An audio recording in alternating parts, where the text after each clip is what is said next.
तर नमस्कार मित्रांनो, आज आपण निघालोय पुण्याच्या जवळच्याच अंतरावर असणारं एक सुंदर असं ठिकाण आहे नीलकंठेश्वर मंदिर.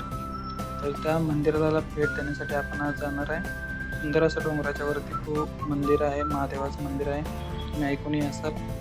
तर आम्ही पुण्यावरून निघालो होतो, बाईकवरती आम्ही चाललोय. सुंदर असं ठिकाण आहे. जाताना तुम्हाला खूप सुंदर असे व्ह्यू वगैरे तुम्हाला पाहायला मिळतील. तुम्ही असे जाऊ शकता. बसेस वगैरे पण आहेत, पण प्रॉपर मंदिरापर्यंत बसेस वगैरे जात नाही, त्यामुळे तुम्हाला तुमच्या स्वतःच्या बाईकने तिथपर्यंत यायला लागेल. रस्त्याने तुम्हाला हॉटेल्स वगैरे मिळतात, तुम्हाला प्रॉपर मॅप लावून यायला लागेल. रस्त्यामध्ये जाताना मेन रोड सोडून तुम्हाला हा एक छोटासा कच्चा रोड लागतो, त्या रोडनी आतमध्ये गेलं तर तुम्ही शॉर्टकटने जाऊ शकता, नाही तर तुम्हाला थोडंसं फिरून यायला लागतं. तर तुम्ही ह्या रोडने आतमध्ये जेव्हा एंट्री करता त्यावेळेस समोरच तुम्हाला एक छोटासा डॅम भेटतो बघायला.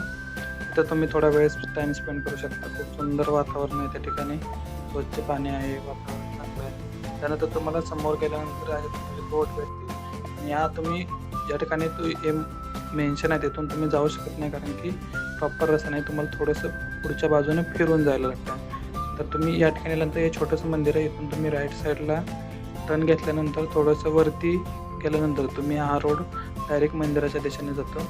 या रोडने तुम्ही जाऊ शकता. तर आम्हाला साधारणतः एक अर्धा तास लागला असेल, अर्धा पाऊण तास यायला. आम्ही हळूहळू येत होतो. तर रस्ता चांगला आहे, प्रॉपर आहे रस्ता वगैरे, तुम्हाला काहीही अडचणी येणार नाही. तुम्ही बाईकवरती येत असाल तर इथे थोडासा रस्ता खराब आहे, पण तुम्ही म्हणजे एक अर्धा किलोमीटरचा असेल रस्ता. हा रस्ता थोडासा खराब आहे, तर तुम्ही प्रॉपर हळू बाईक चालवून तुम्ही त्या ठिकाणी येऊ शकता. त्यानंतर तेवढा रस्ता संपल्यानंतर प्रॉपर रस्ता आहे, त्यामुळे काही इश्यू येणार नाही. तिथून तुम्ही डायरेक्ट मंदिराच्या पायथ्याशी गाडीने येऊ शकता. तर इथं मंदिराच्या पायथ्याशी आल्यानंतर आपला इथूनच ट्रेक सुरू होतो. इथपर्यंत तुमची बाईक येऊ शकते. त्या ठिकाणी तुम्हाला पार्किंगचं तिकीट देऊन तुम्हाला गाडी पार्क करायची आहे. तिथून तुम्ही पायी चालत आपला इथून ट्रेक सुरू होतं. तर एक 15 ते 20 मिनिटांचा ट्रेक आहे, जास्त काही अवघड नाही आहे. त्यामुळं प्रॉपर रस्ता वगैरे आहे, रस्त्याच्या बाजूला झाडे वगैरे आहेत, त्यामुळे मला एवढी काही प्रॉब्लेम येणार नाही. अशा प्रकारे तुम्ही ट्रॅक्टरची पण तिथं सुविधा आहे, तुम्ही ती घेऊ शकता. 100 रुपयामध्ये ते आय थिंक ते येतात. तुम्हाला वरती न्यायचं, खाली सोडायचं, पण ते पुरवतात सेवा. तर तुम्हाला त्याची थोडीशी फी असेल ती तुम्ही फी पे करून तुम्ही जाऊ शकता. वयस्कर लोक वगैरे असतील तुमच्यासोबत तर त्या प्रकारे ती सुविधा अवेलेबल आहे त्या ठिकाणी.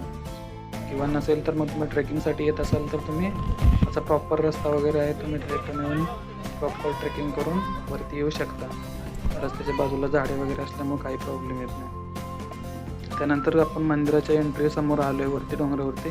तिथूनच तुम्हाला अशा वेगवेगळ्या मूर्त्या वगैरे पाहायला मिळणार आहेत. खूप साऱ्या 2000पेक्षा जास्त अशा मूर्त्या त्या ठिकाणी आहेत.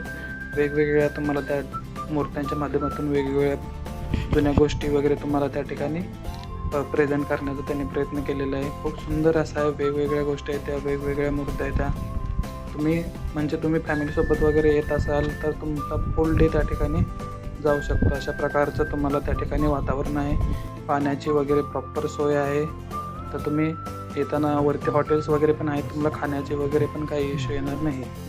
तर तुम्ही अशा प्रकारे प्रॉपर सगळा तिथला अनुभव घेऊ शकता. खूप जास्त म्हणजे एवढ्या गोष्टी आहेत की तुम्ही तिथं फुल डे तुम्हाला तिथं फिरण्यासारखं वातावरण आहे. तर आम्ही सगळ्या गोष्टी फिरलेलो आहे तिथं, पण व्हिडिओ खूप मोठा होऊ शकतो, त्यामुळे आपण सगळ्या गोष्टी व्हिडिओमध्ये दाखवतो. मी फास्टमध्ये थोड्या प्रकारचा व्ह्यू दाखवण्याचा प्रयत्न करतो. अशा प्रकारे त्या ठिकाणी त्या गोष्टी त्यांनी म्हणजे मूर्त्यांच्या माध्यमातून तिथं प्रेझेंट केलेल्या आहेत. बघू शकता अशा प्रकारचं ज्या गोष्टी आहेत जुन्या देवांच्या वगैरे गोष्टी कशा प्रकारे घडल्या, काही स्टोरी आहेत, त्या सगळ्या त्याने तिथं मेन्शन करण्याचा प्रयत्न केलेला आहे. तर वेगवेगळ्या अशा म्हणजे संतांच्या वगैरे मूर्त्या वगैरे सगळं प्रॉपर आहेत. स्वामी समर्थ वगैरे गणपती मूर्त्या आहेत, श्रीराम सीता विवाह, प्रत्येक म्हणजे राधाकृष्ण असतील, त्यानंतर शिवपार्वती, अशा म्हणजे सगळ्या बऱ्यापैकी सगळ्या देवांच्या त्या ठिकाणी त्यांनी त्या मूर्त्या त्या ठिकाणी बसवलेल्या आहेत. तर तुम्ही त्या सगळ्या बघू शकता.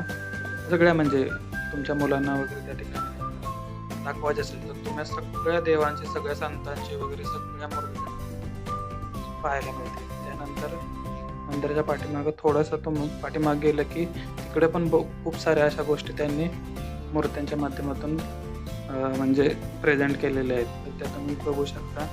प्रॉपर तुम्हाला त्या ठिकाणी सगळा व्ह्यू, सगळ्या गोष्टी तुम्हाला त्या ठिकाणी पाहायला मिळतील. सुंदर असं आहे. खूप तुमचा दिवस पूर्ण जाणार त्या ठिकाणी. तुम्ही होल डे तुम्ही प्रॉपर तिथं घालवू शकता. त्यानंतर आम्ही मेन मंदिरामध्ये आलो. मेन मंदिरामध्ये पाठीमागं मंदिर आहे, तिथं चक्राची पिंड आहे आणि त्यानंतर ही मूर्ती आहे.